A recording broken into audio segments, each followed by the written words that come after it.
Have you ever been watching a film and got a little bit distracted? Maybe you checked out. Maybe like me, you've got a bit of a wandering mind and just drifted halfway through the film. Maybe you got a text on your phone, or maybe you habitually pulled out your phone and did a bit of scrolling.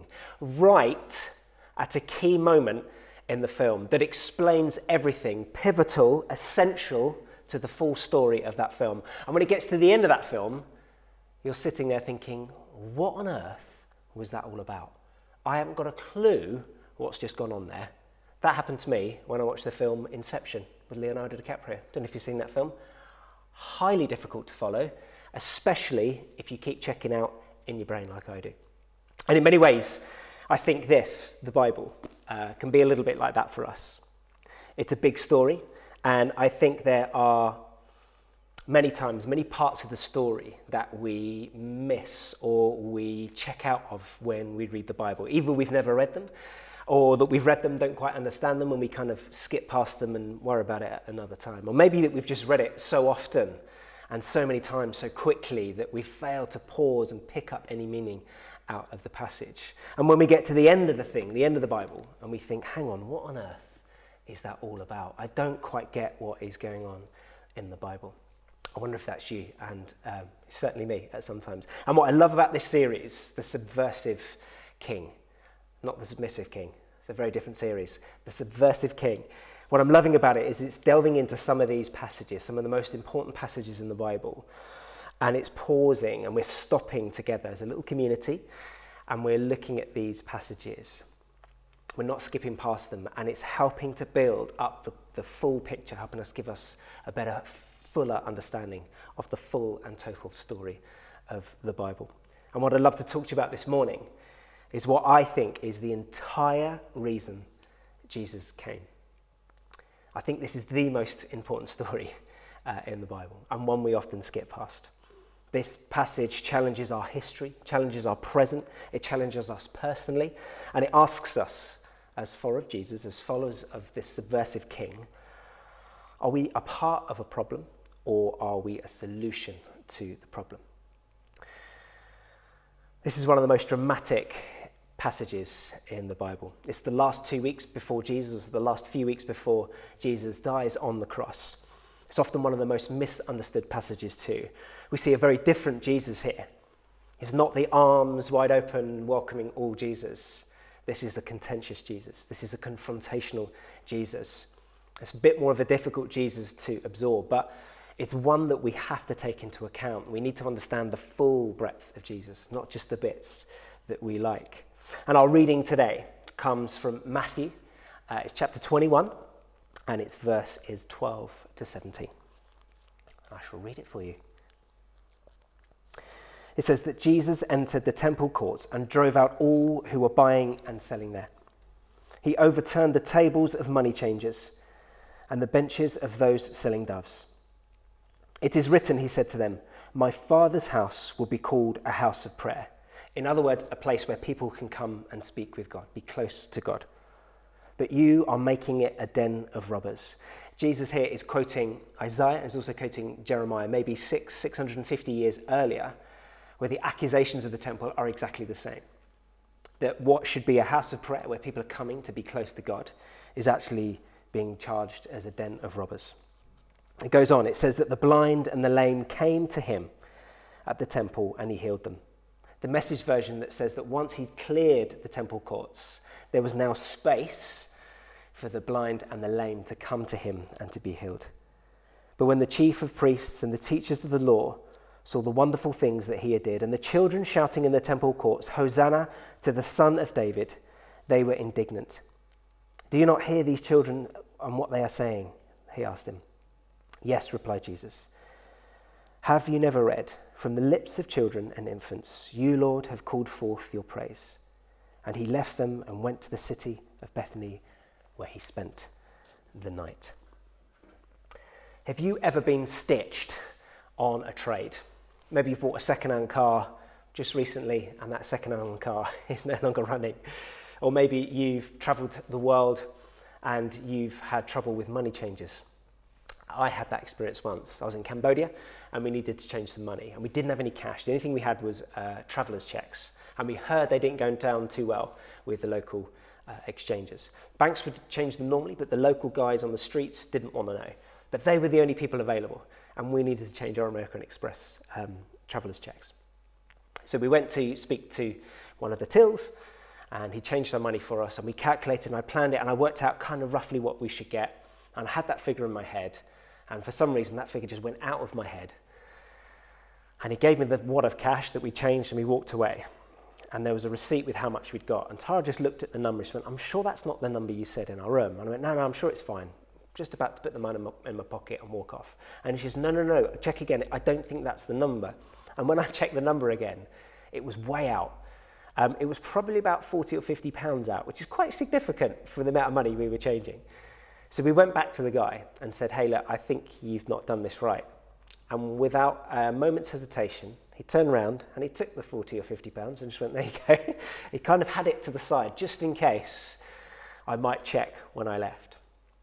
He'd swindled me out of the 40 or 50 quid. And in a way, it's a little bit of what is going on here in the temple courts. And I'd love to just set a bit of context for everyone so we're all on the same page of what Jesus is doing and why he's doing it. So the temple courts, the temple, is kind of the center of the universe for anyone in the religious world. It's the only place that you can worship. It's not like now with churches on nearly every doorstep in every town. You could only worship if you came to Jerusalem and came to this temple. The outer court was busy, it was chaotic. And when Jesus came into Jerusalem, it was Passover. This would have been one of the busiest times of the year in Jerusalem. The temple was the place of sacrifice. It's where you came to be forgiven. This was the ritual that you took in order to be forgiven. Merchants were selling you these animals to sacrifice. It didn't make sense to travel for many, many miles over many days with your own animals. They might not make the journey and would burden you and slow you down in the journey. So the idea was you bought these animals when you got there. Reasonable idea. But of course you needed to buy those animals with the right kind of money. You needed temple coins to buy that. So there were money exchanges there too. They would exchange your money for you. And if you couldn't afford to buy the animals they had pigeons as kind of the last resort for the poorest of the poor. But you can imagine that if there is corruption in this system, in the trading system, if you are one of the poorest trying to buy a pigeon, you can bet your bottom dollar that trying to buy a pigeon is going to be one of the most contentious, most difficult acts that you're going to have to do. I wonder if the poor were swindled the most in this environment, simply just to be forgiven in the courts. Exchange rates are fluctuating, animal costs are changing, corrupt money changes. There was a court for the Jews, there was an area for the Gentiles, there was a separate area for women, there was a separate area for foreigners. You can imagine the division in this place. You can imagine the levels of stress just to get through all of this system and to get into the court and to be forgiven. But it was the only way to be forgiven. This was the only way. It was the only system. But the temple was not a place of peace. It's not where people could come and talk and be with God. The temple then represents division, oppression, and an awkward tradition, instead of being a place where people could come and meet with God. But if Israel's vocation was to be the light of the world, it was to be a blessing to all of those around them, to all nations. And yet here we see it using this vocation as an excuse for a hard, narrow, nationalistic piety or politics, which doesn't enlighten the world but condemns it. It's holding the reins tightly onto who could and couldn't be forgiven. The temple systems and its practices are under judgment here from Jesus. He is going flipping nuts in the temple courts. He's not just pushing people and asking them to leave. He is going ballistic, kicking over tables, kicking cages of birds, and pushing people out of the temple courts. He means business. He's declaring that this type of worship is coming to an end. Everything needs to go. It ain't good enough no more. The temple, which is the center of the faith, is the problem. It's the one place that's supposed to be part of the solution for the entire world, and yet it's part of the problem. So, if this is the entire reason that Jesus came, It's the key moment in understanding the entire thing, the entire Bible. What are we to take out of this passage? As followers of the subversive king, what are we being called to be and what are we being called to do? How do we make sure that we are part of the solution and not part of the problem? Well, there are three things I think that we can focus on together. The first is stop sacrificing. It's really interesting how the worldview of Christianity is that it's all about doing good. Do good, or if you do good, then you can have the love of God. You can be forgiven. And it's really interesting because that's kind of what's going on in the temple. The temple is kind of modeling a worldview of faith, and yet it is the faith and should be modeling something different. And as Christians too, I think we can get stuck into this system. We can get stuck into having to do good first. We can often want or feel like we need to sacrifice something in order for our forgiveness.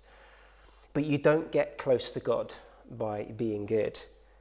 This is what Jesus is annoyed at. It's what he's frustrated at, is that the temple has missed this really important point, and we miss it too, that we have access to God no matter what. There's nothing that should limit us or restrict us from access to God. Jesus is furious at people being limited to God.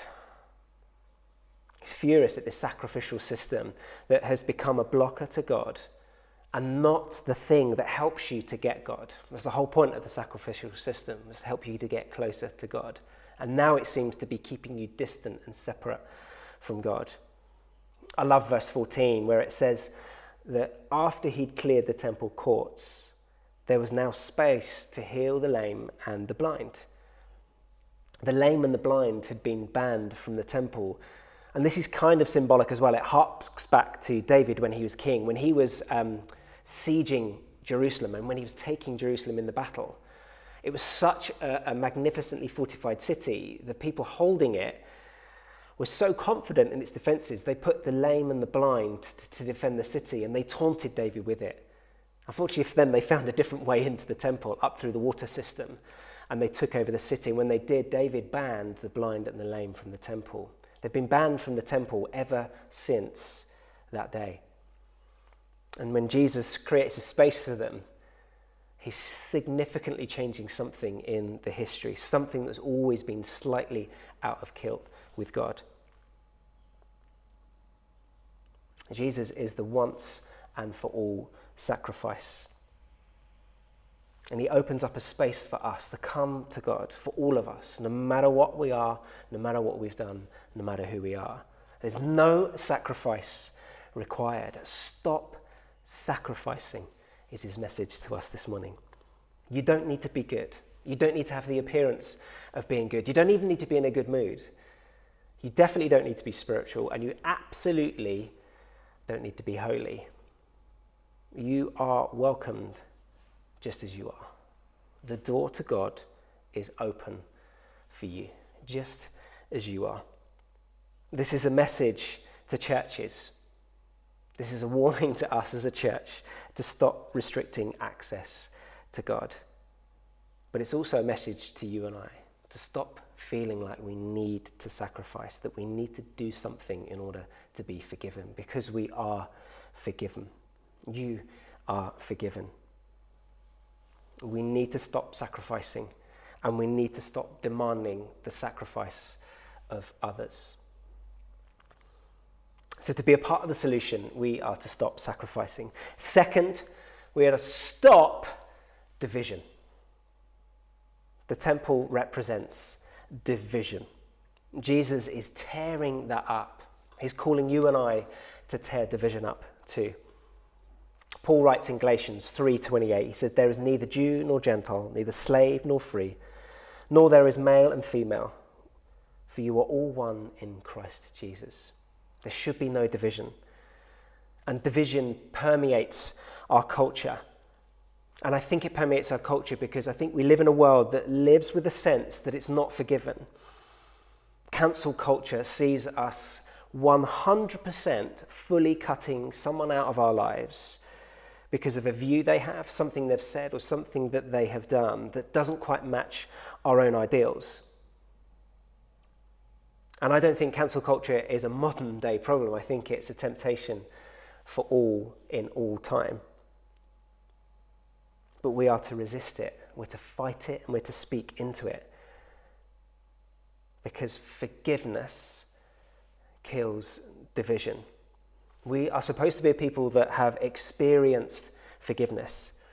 And we need to proclaim that from the rooftops. It's so easy for us not to forgive in our current culture. If someone upsets us, it's really easy just to shift the patterns of our daily lives where we don't need to see that person anymore. We don't need to forgive that person. In fact, it's really easy just to move to a different part of the town, a different city, or even a different country, rather than having to forgive someone and to deal with that face to face. It's so easy for us to avoid forgiveness, but it's forgiveness, I think, that kills division.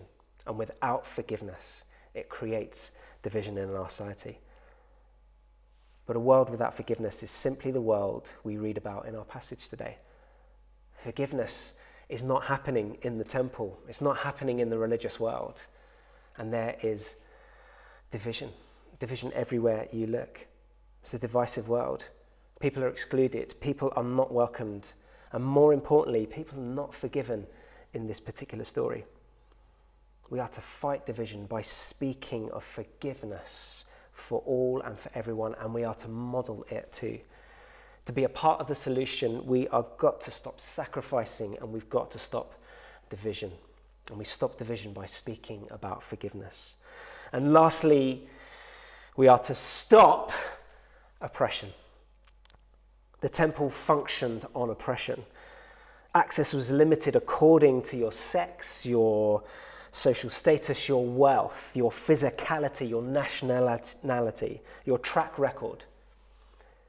Do you know, it's said that if you were physically disabled, that was because of the sin of your family, of your parents before you. I mean, that's what the religious people of the time were peddling in those days. That just created oppression in the temple. When Jesus went nuts in the temple, it was said that there was now space for the lame and the blind. And we are called to make space too in all areas of our lives, not just in the church, but in our workplaces, in our communities, and in our homes for those who are oppressed. Oppression was the norm, and oppression is the norm in our society. It's everywhere. It's everywhere in our culture. It's just not supposed to be in the church. And this is what Jesus is angry about. Oppression and division had seeped in to the one place where it shouldn't be. It's an important reminder to us as a church. Who are the lame and the blind today that there isn't space for? Especially in our churches. Who's missing from church today?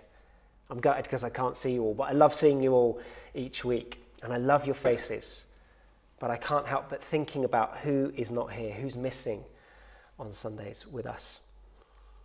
When I first got into ministry, my first job, if you like, was down at another church in Brighton called St. Peter's, and my first role was to coordinate a night shelter for the homeless. Anyone experiencing homelessness could come and sleep with us in the church. And Saturday night was was our church's night on Saturday, which meant when they woke up on Sunday morning, they were all at church for Sunday morning. And St. Peter's became quite popular with the homeless community. Not just the 15 or so people staying in the night shelter, but also others would come into the church. And actually, if I'm honest, it made church a little bit uncomfortable because you never knew what was going to happen when you had people experiencing homelessness in the church. I mean, we had some pretty chaotic times. We had someone storm the stage trying to take their clothes off. I am not lying. We had someone shouting from the rooftops that the church had killed his family, and we had to calm this guy down and walk him out the church. There was always someone that would come in 5 minutes before you're about to close the doors and would refuse to leave until they'd had a full meal, or you'd given them some money. There would always be someone asleep at the back. There'd always be someone wanting a shower, or that would have probably used the shower and shut the toilet doors and blocked up the toilets for the whole service. It was uncomfortable. I felt uncomfortable in those days. But I have to say, if I'm honest, now I come to a church where there aren't any homeless people, I feel a little uncomfortable that they aren't in church with us today. Who are the lame? Who are the blind in today's story, if we told that story again? Who is missing?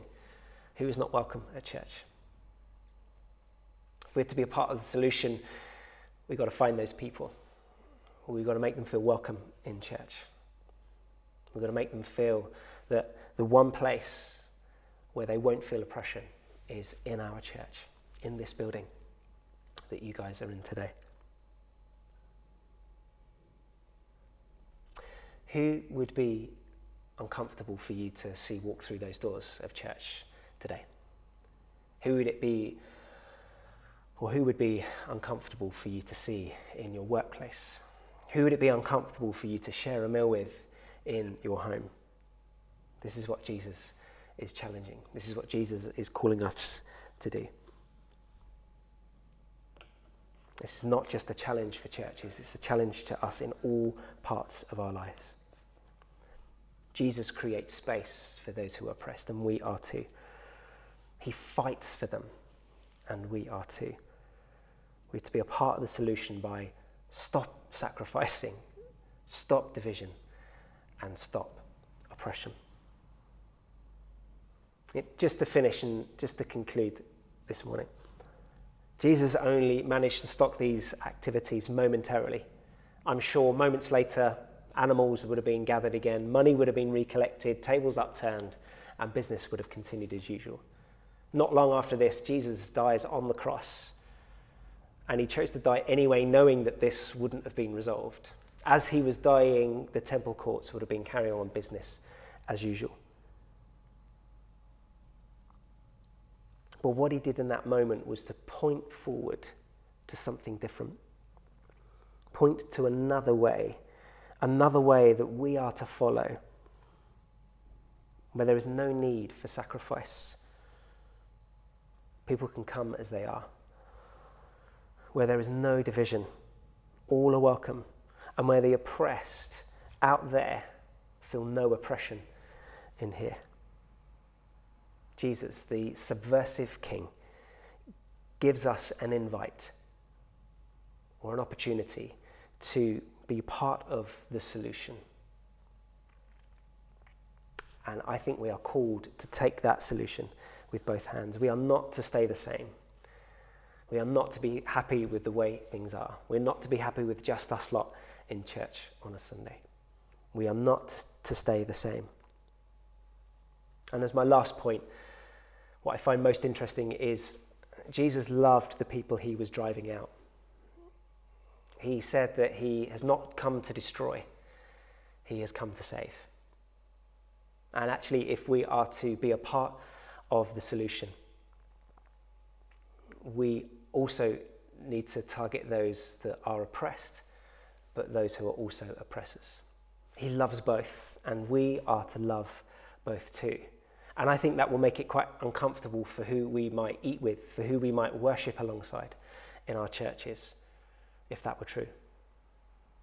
We are to love both.